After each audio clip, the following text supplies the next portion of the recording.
Hello guys, welcome once more to class online. I am Tutu Dami.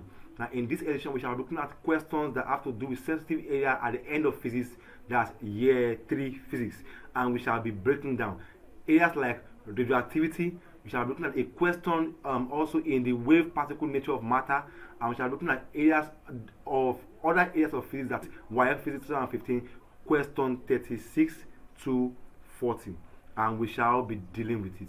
Now question number 46 to 50. And let's see the question number 46 now. Question 46 says in a nuclear fission process, the mass defect was 1.2 times 10 to the power 10 kilogram. Calculate the energy release. Now this is a nuclear fission. Now we have explained what nuclear fission is in previous video. Nuclear fission, the word fission is the opposite of fusion. And fusion means coming together, but fission means breaking down. That's disintegration or separation. Now, when nuclei separate, that is an example of nuclear fission. Nuclear fission has to do with separation or splitting, and it is what you have in when you talk about things like bombs and so on. One has to there's a particle that split and release energy, and that is what we have in nuclear fission. Now, in the nuclear fission process, the mass defect was 1.2 times 10 to the power 10 kilogram.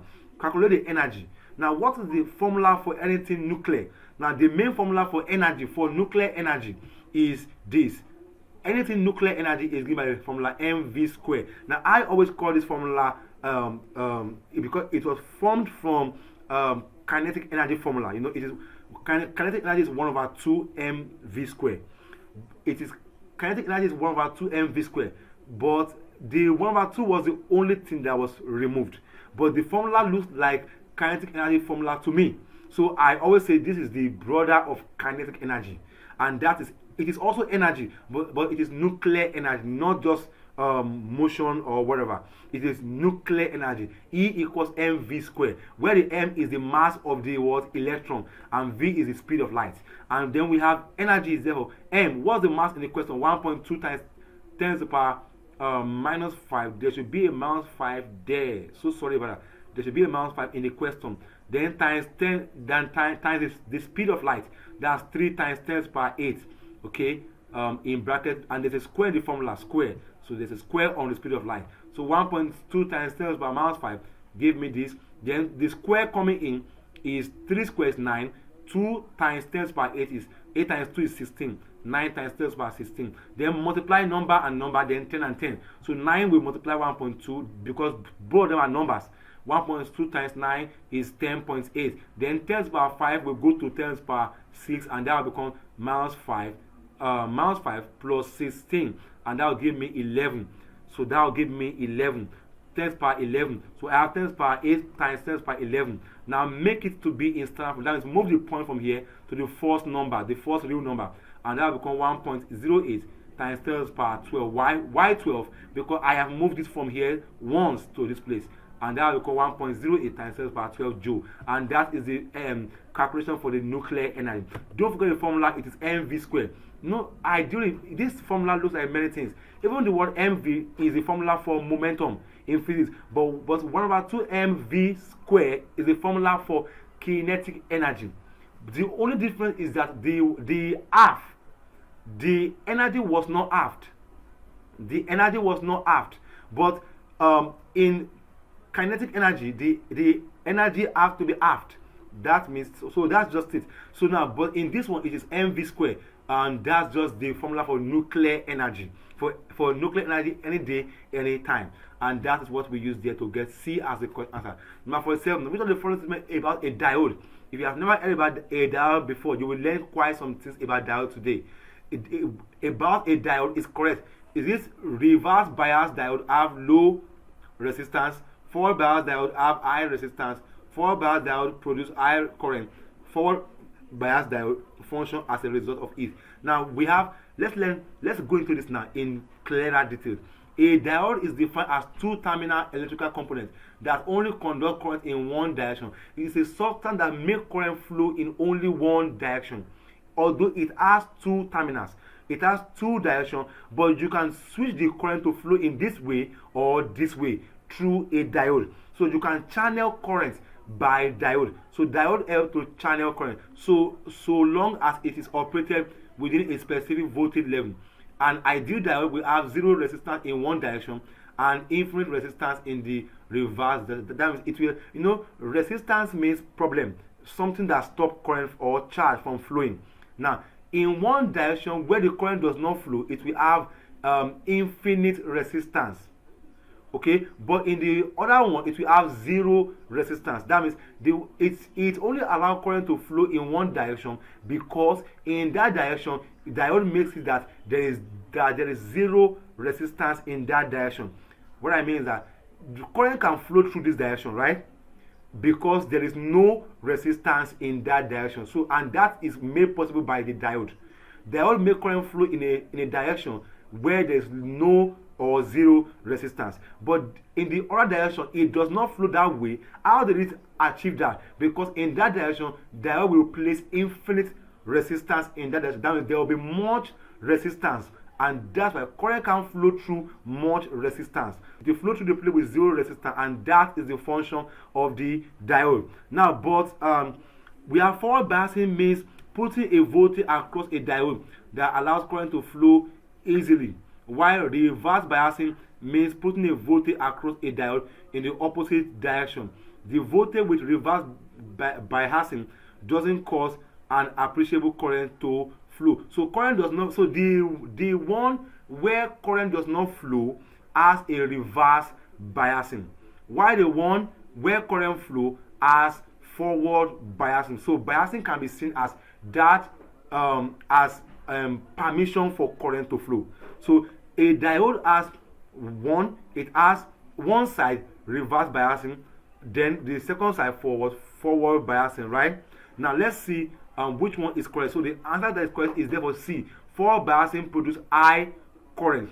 Why is it high current? There is low current if it is backward biasing, like I have here. Reverse biasing causes low current. A voltage with reverse biasing doesn't allow current, right? That means there is low current but high voltage when there is reverse.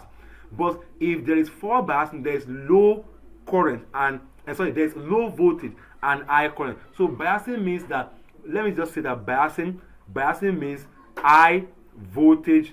Forward biasing means low voltage and high current, while backward bias or reverse biasing means high voltage and low current. So this one is correct because it says forward biasing produces high current, and that means low voltage, right? So that's the meaning of forward biasing. So, and that is made possible by a diode. It allows current to flow in one direction by this process that we have explained earlier. And this forward biasing means high current and low voltage, while backward means high voltage and or reverse biasing means high voltage and low current. And that is the way we so that is the answer to number 47. Number 48 says, which of the following phenomena best supports the wave particle of matter? Now, this is one of the most extraordinary parts of physics. Physics is interesting when you get to year 3, that's SS3, and you start seeing what we call the wave particle nature of matter. That's under atomic physics or nuclear physics. You can see it in both of them. Now, in any of them, depending on the way you are taught. Now, the wave particle nature of matter, has to do with matter behaving as a wave and as a particle. The wave nature of matter. Now, one of them explains matter as a wave, and what I mean is that matter can behave as a wave or as a particle. Do you know that? Like if I have a peg, like I have a peg here, this matter, right? This matter can behave as a wave. How? If I can make this matter move as a wave. If I melt it, it will produce heat, smoke, right? That smoke is also this peg, but it is behaving as a wave. It can flow like a wave. When you eat it, it will become ash and smoke, right? It can behave as a wave and it can behave as a particle. For example, now it is a particle. Now it is standing. So if I throw this thing at the wall, it will bounce back. But as a wave, it can travel. So this every matter can behave as a particle or as a wave. So now that is what we call the wave particle. It is the ability of matter to behave both as a particle and as a wave. But one of them helps to explain matter as a wave. Now, which of these options? Electron diffraction, photoelectric effect, electron momentum, black body radiation. Now let's explain some of them. Some of them I felt are important. Now the Broglie hypothesis states that there is a symmetry in nature, and that if light and radiation behave as both particle and wave, matter too will have both the particle and wave nature. So it was the Broglie's hypothesis that said that matter, that means all matter, can behave as a particle and as a wave. Why? Because light is a matter, and light behave as particle and wave. So he was saying, the Broglie was saying, if light can behave as a particle and as a wave, then all matter can do the same, because light is a matter. And that is just it. Now the matter waves are a central part of the theory of quantum mechanics. Being an example of wave-particle duality, all matter exhibits wave-like behavior. For example, a beam of electron can be diffracted just like a beam of light, or a wave, or a water wave. So electrons can move like light or like water, and that's it. That means they have the same nature, so they can all behave as wave. It is called wave-particle duality. That means matter can switch to wave and particle. It can behave as both, and that's what we call wave-particle duality in physics. Okay, now, but which one is the correct answer? Now, which of these example explains it? Now, among them all, two stand out, and that is B and D. And the reason why they stand out is because they were clearly the reason why they stood out is because they were clearly stated in physics. They were emphasized so much. And one of them is the photoelectric effect, and the second one is the black body radiation. You know, black body radiation happens when a body releases electrons. Now, but generally, the answer to that question is just the photoelectric effect. Do you know why? Because it is a wave. Now it is, you know, it occurs, like I mentioned here, I do it here, when light shines on matter. Like this is a metal surface now. When photoelectric effect explains how metals was release electrons that flow as wave when ultraviolet ray or light shine on them. So the photoelectric effect explains how metals release electrons when light shine on them. And because it explains that matter has electron that flows out, it is in support of the wave particle nature of matter. It is in support of the wave particle nature of matter, and that is the answer to the question, wave nature of matter. So this is wave coming in, shining on matter, on a metal, and the metal is what? Releasing electrons. So the metal is both a solid. Here it is a solid, and here it is behaving as a wave.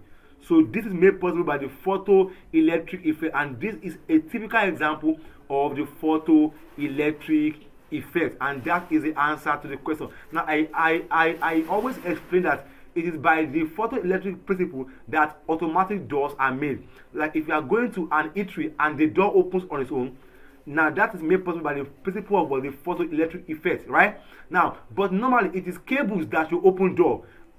Like it should be wires that are connected in the door that should open that door. But what is opening that door is not wire connection. What is opening that door is wave, and that wave, there's a sensor around that door that senses you coming, because that sensor is light sensitive. So when it perceives you coming, it opens the door by sending wave, not cables, but wave. So wave too can open door, and that means that wave can behave as particles. That is, matter can behave both as particle and as wave, and it is explained by the photoelectric effect, and that is the answer for number 48. Now, 49 says, which of the following radiation constitutes a stream of electrons? Is it gamma ray, X-ray, cathode, or radio wave? Now, the answer to that question is just which of them have to do with electrons. Now, gamma ray does not have to do with electrons. No, gamma ray doesn't have to do with anything electron or not even proton or neutron. Gamma ray is an electromagnetic wave. It doesn't use anything. It travels through nothing. So gamma ray is on its own. It doesn't use proton, neutron, or electron. It is just on its own. Then the next one is X-ray. X-ray is also an electromagnetic ray. It doesn't use any of them. Then cathode. Cathode is not an electromagnetic ray. Cathode ray is negative and it uses electron. And but radio wave is also an electromagnetic wave. They don't use electron or proton or neutron. They are on their own. So that means they are pure electromagnetic wave. They travel through no medium. They travel through vacuum. But cathode ray is in your TV. It is negative. It uses electrons. Anything negative uses electron, and that is the answer. Cathode ray uses electron, and that's what we have as number 49. The last R is radium. It has a mass number of 226 and then atomic number of what? 88. It emits 2 alpha particles to produce polonium, PO, nuclide. The correct formula for the nuclide is what? Now, what will now be polonium? Now, notice one thing. They said it emits 2 alpha particles, which are helium. So this is the drawing. Radium emits helium and produce polonium. And of course, we know that helium has atomic number of 2 and mass number of 4. So if you remove this 4 from this 4 and 4, 4 plus 4, remove it from 226, which is the mass number of radium, you will have 218 left. Then if you remove the atomic number 2 plus 2, 4, remove from 88, you will have 84 left.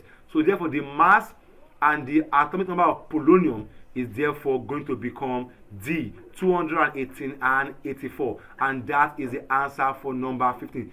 And that brings us to the end of this video. Don't forget that if you learn anything from this video, click on the like button. We have a lot of content to send to you that will better help you understand physics. Until we see you again, guys, take care of yourself and bye for now.